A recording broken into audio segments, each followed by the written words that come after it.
afternoon, everybody.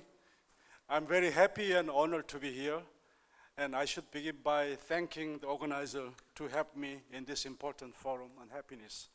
So for the next 20 minutes, I'm going to speak about the project we embarked in our office in Bangkok, UNESCO Bangkok, the Happy School Project. Our office in Bangkok is UNESCO's Asia Pacific Regional Bureau for Education. So we work with 48 member states in Asia Pacific, including the 10 ASEAN countries and South Asian countries, Central Asian countries, and the countries in the Pacific Islands. So altogether, 48 member states we are working for and with.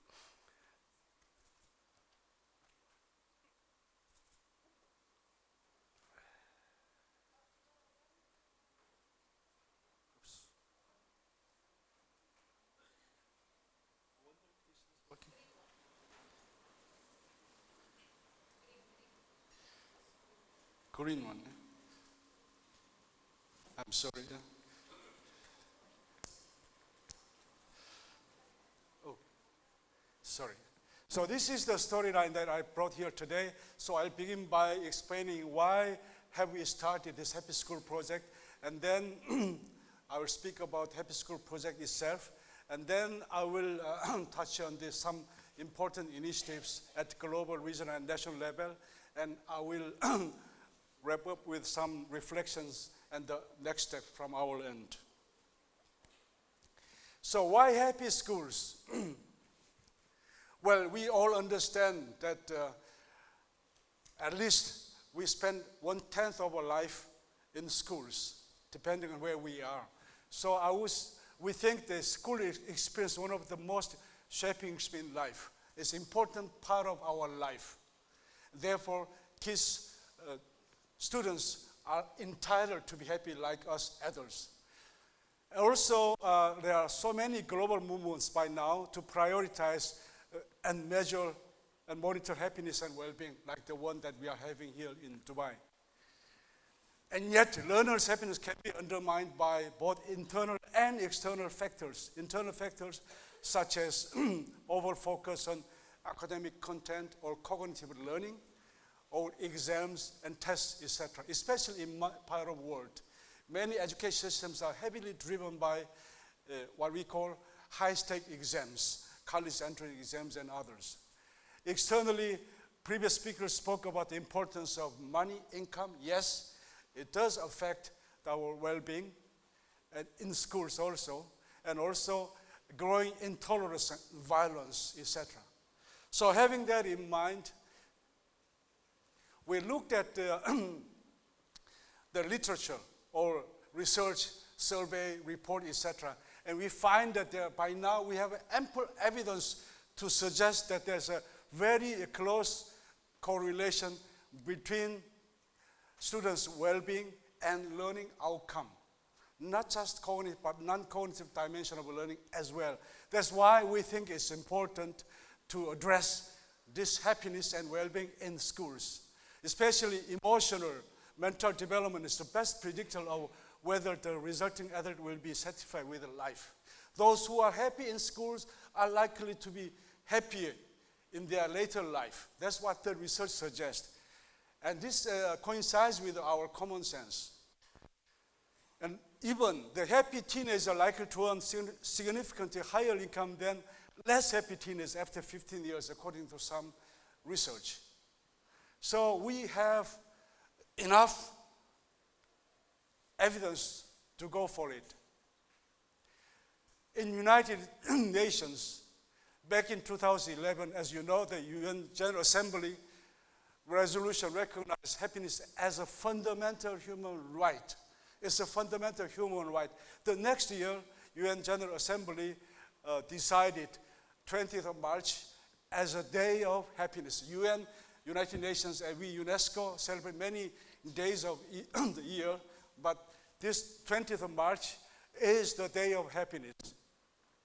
And with that, the new development agenda for the next 15 years, called SDG, recognize the importance of well-being As former UNSG Ban Ki-moon said, happiness for the entire human family is one of the main goals of the United Nations. So with that in mind, the SDG, 17 of them, but SDG 4 is dedicated to education, in which one target is specifically addressing the elements which are related to well-being and happiness, about sustainable development through education, and also global citizenship education and others. So that's our starting point. With that,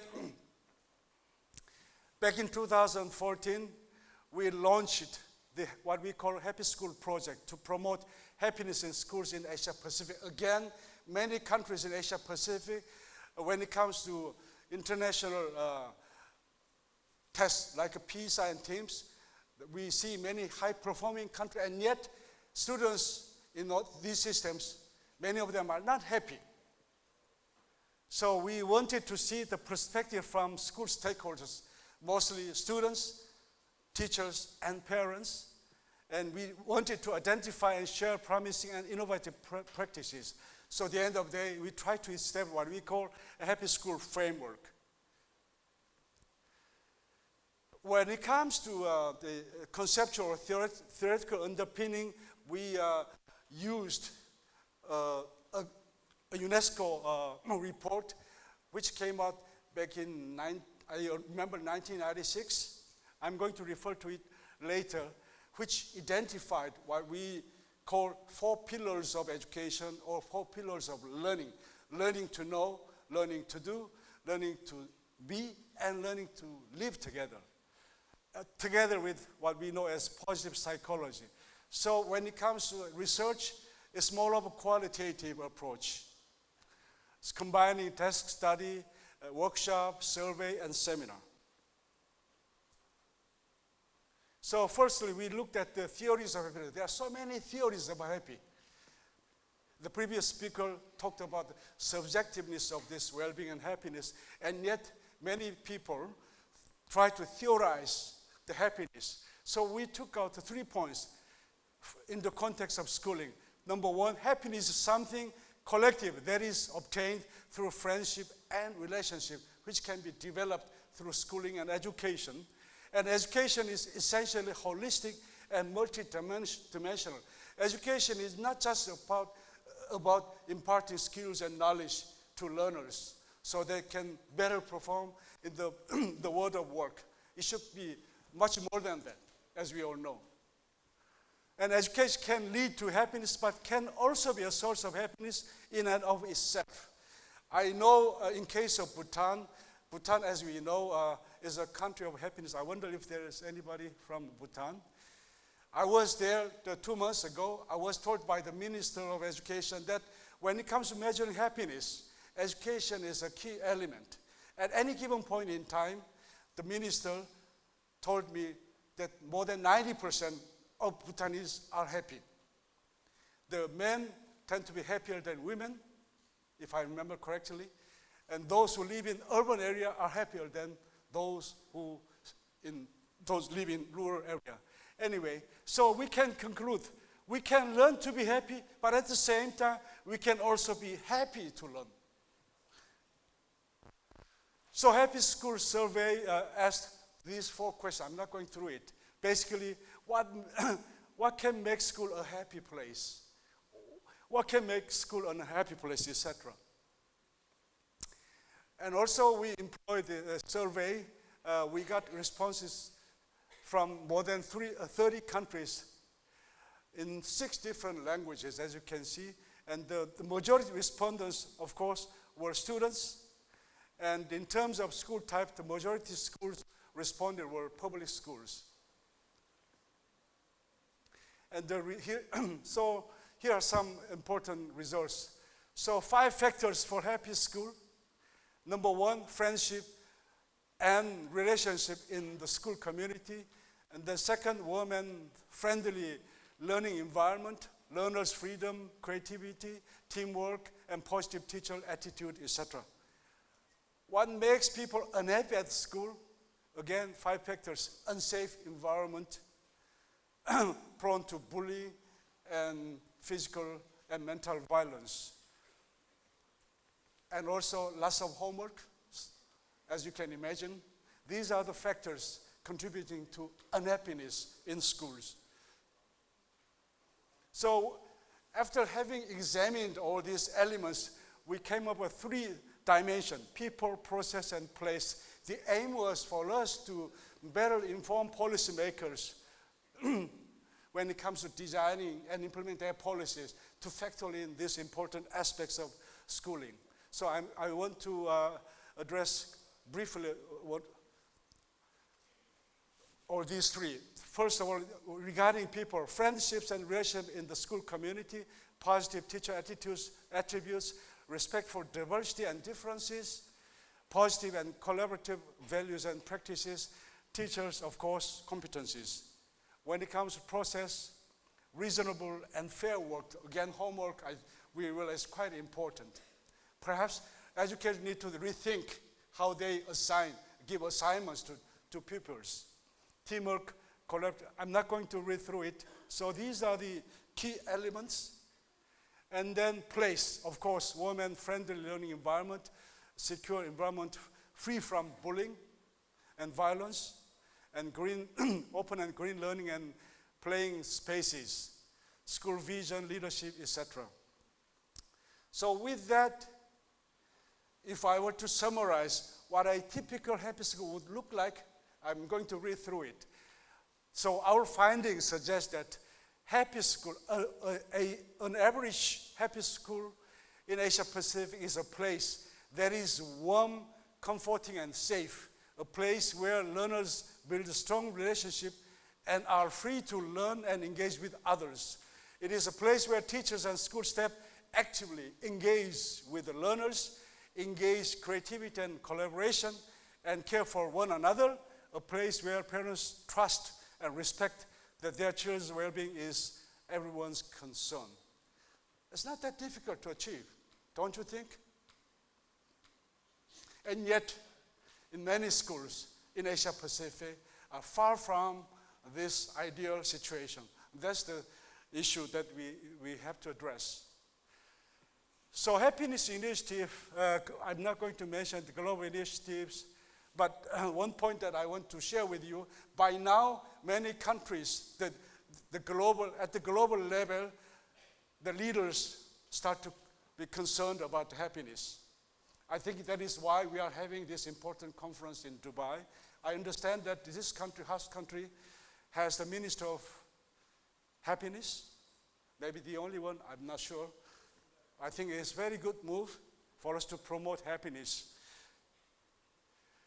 At least in UNESCO, in Bangkok office in particular, as I mentioned earlier, back in 1996, we commissioned a study with world education leaders. The report is called "To Treasure the Learning, the Treasure Within," what we call the Delors report. My colleague Antera, am I right? So the report identified 4 pillars of education. Like I said, learning to know, learning to do, learning to live together, and learning to be.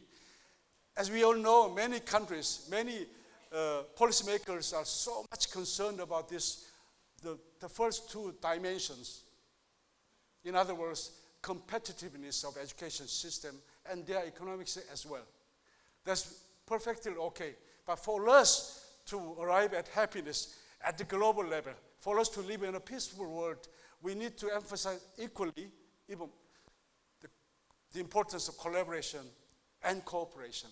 To me, these two pillars are about this collaboration and cooperation, understanding others. That's why I think our initiative is so important. So in our office, for example, we produced a report on learning to live together, how this noble idea is being implemented in some of our member states. I think we did 10 country case studies. For those who are interested in this, please have a look at, visit our website. You'll see how policies are addressing this dimension of learning in our member states.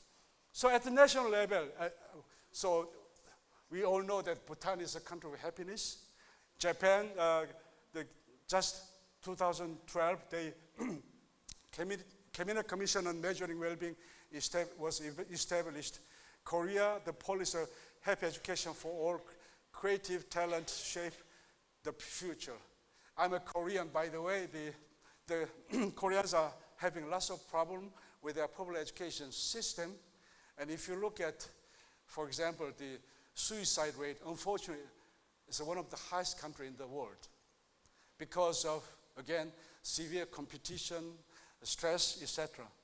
That's why the government of Korea launched this project. Singapore, they are one of the best performers when it comes to international assessment. And yet they also have this social and emotional learning initiative, which they think is important on top of cognitive dimension of learning. And Vanuatu, a small island country in the Pacific, has this national curriculum statement referring to learning to live together.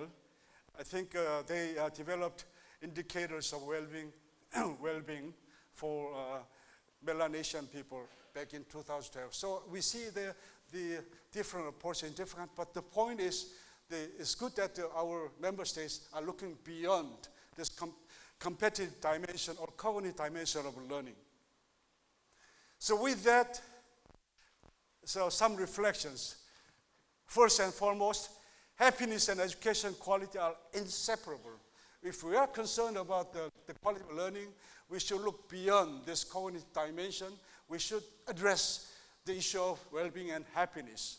So after all, for us to bring peace and security, we have to establish happy schools more than anything else. With that, in our office, we try to embark on some follow-up activities. Number one, we are trying to do an advocacy campaign to change attitudes towards a quality education. Like I said, education should be more about collaboration and cooperation for us to cope with our common challenges, climate change and others, which do not honor national boundaries. Therefore, solutions from education sector should also transnational. So countries need to collaborate, and for that we'll go for advocacy, and we will translate in the other languages. More than anything else, we are going to embark on our second phase study. So if you are interested in joining us, you are more than welcome. And I would welcome your suggestions and advice. At the end of the day, we want to see more countries in the region and beyond to emulate happy schools in some of our member states. With that, I thank you for your attention. Thank you very much.